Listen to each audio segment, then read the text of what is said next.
Saturday, I watched you fly away across the empty sky. I turned around. Hi guys, this is a very special video for me. I've been recording videos here on YouTube for over 5 years, and my husband has never ever allowed me to show any part of him. In one video he did allow me to show his hand, just in a picture image, but other than that, nothing. So in this video he was gonna make a project where he was making a live garden using a pumpkin as a planter. So I asked him if I could record it because I knew some of you guys would love this idea, especially if you're having a party. You can use these as centerpieces, and at the end of the night you can choose a special guest and give them the live planter, the live garden as a gift. It's just so special. When you do this, if you decide to do this, just let them know that the planter isn't going to last forever. At the most, about 5 days. But at the end of the 5 days, you have to replant the plants or put them in your garden. They're perfect for centerpieces for a party. They're just amazing. They look beautiful. So my husband said, yes, okay, I'll let you record me, just don't record my face. So that's what I've done. At the end of the video, I still haven't gotten to editing this video, so I'm gonna try and convince him to let me show a picture of him at the end of the video. So we'll see how that goes. So let's take you to the step-by-step video on how you can make your very own live garden using as a planter a pumpkin. My husband started off by measuring the pumpkin, and exactly at 11 inches he's going to make a little mark, and he's just going to turn the pumpkin around several times, marking the 11-inch mark so that he could connect the dots all around. And he's gonna use this as a guideline when he begins cutting the pumpkin.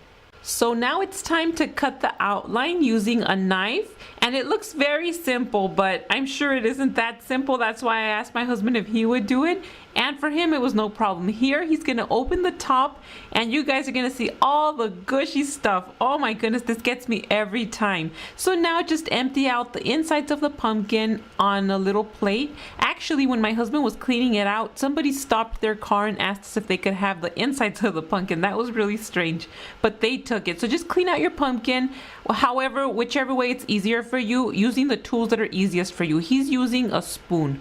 And right here, he's just finalizing the cleaning of the pumpkin. There you can see the pumpkin's nice and clean. He's going to begin adding the soil to the center of the pumpkin, and make sure that your soil is nice and moist. This way it won't absorb the moisture from the pumpkin. The first plant we're going to be using is this rosemary one, and it just smells amazing. He's going to be placing this one in the center of the pumpkin and just making space all around. The second one he's going to be using or planting is going to be the California sunset. This one's drought tolerant and it's just perfect. The reason I tell you it's perfect is because you do want to begin with moist soil, but from there on you're only going to be spraying your plants.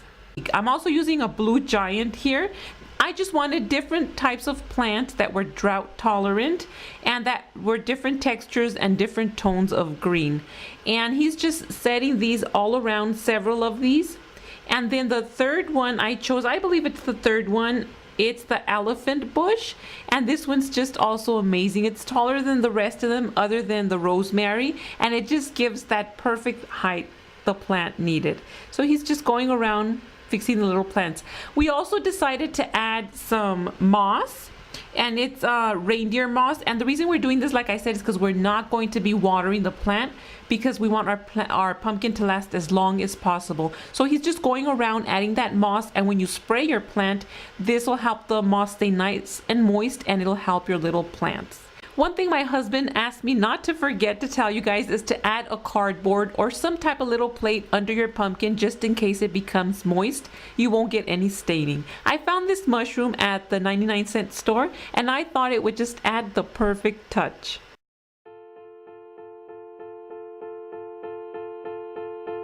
Saturday. So that's it for this video. I hope you guys enjoyed this tutorial and give these live garden pumpkins a try. See you next time. Bye. Away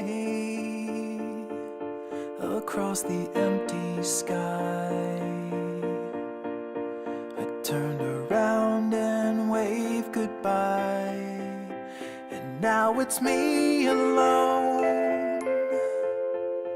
It's just an